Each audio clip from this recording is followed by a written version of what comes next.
Hello Queensland Quilters members.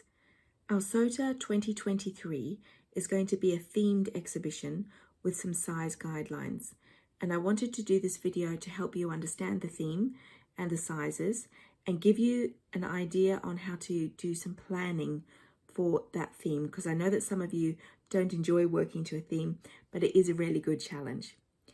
The Queensland Quilters objectives through SOTA are to bring together art quilters like you to exhibit your work and to show your talent.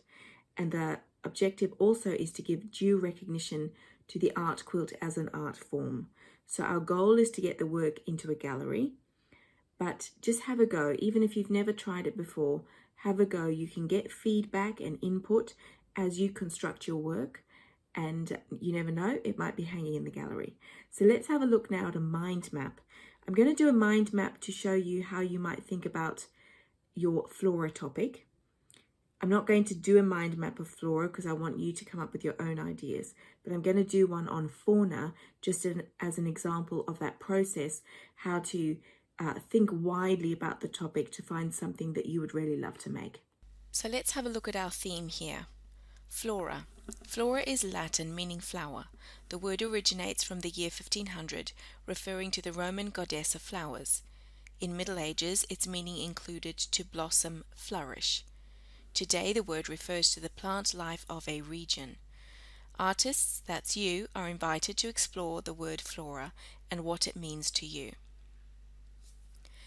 The size. The finished pieces must be in multiples of 15 inches to a maximum of 45 inches. And there's an additional requirement here. The top and one side must have straight edges.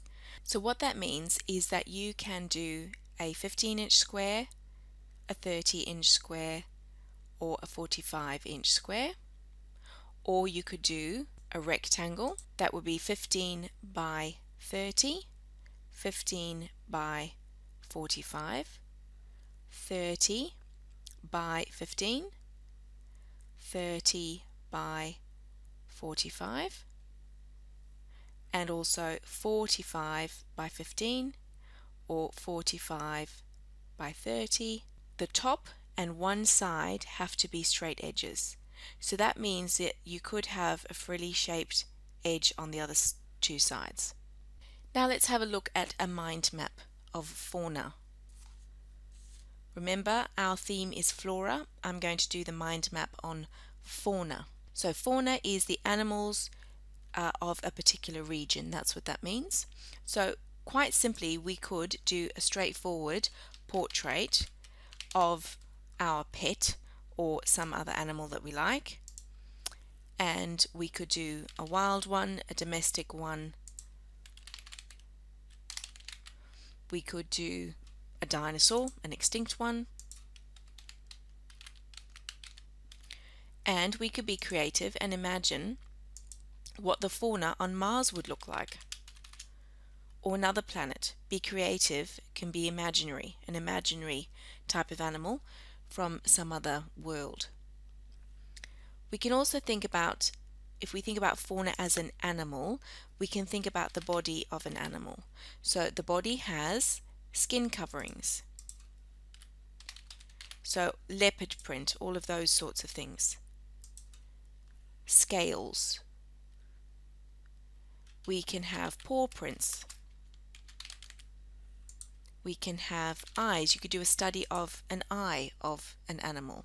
The tails, and make patterns with their tails.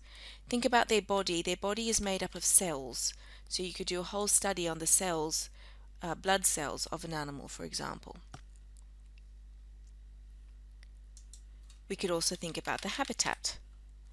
So if you think about the habitat of the animal, that can lead us to loss of habitat.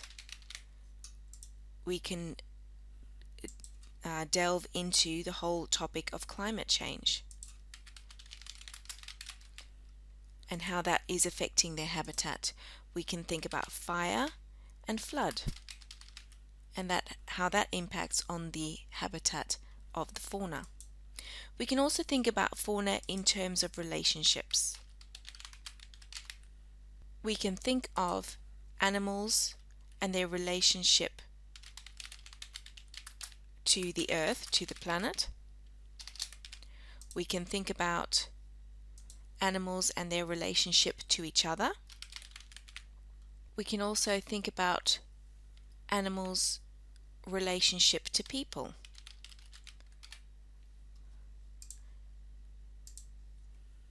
We have guard dogs, we have other working dogs and animals. If you think about warhorse, we have other service animals, therapy animals, etc. And then the other side of our relationship with animals is that we eat them. You might be a vegan and you might create a piece that challenges people's thoughts for those people who choose to eat animals for food. So I encourage you to do a mind map on Flora, which is our theme, and think about it widely. And then I'm sure that somewhere in there you will find multiple ideas. You'll have a difficult time deciding which one to do for your piece to enter into SOTA. Have fun being creative, everybody, and I'm really looking forward to seeing our exhibition next year.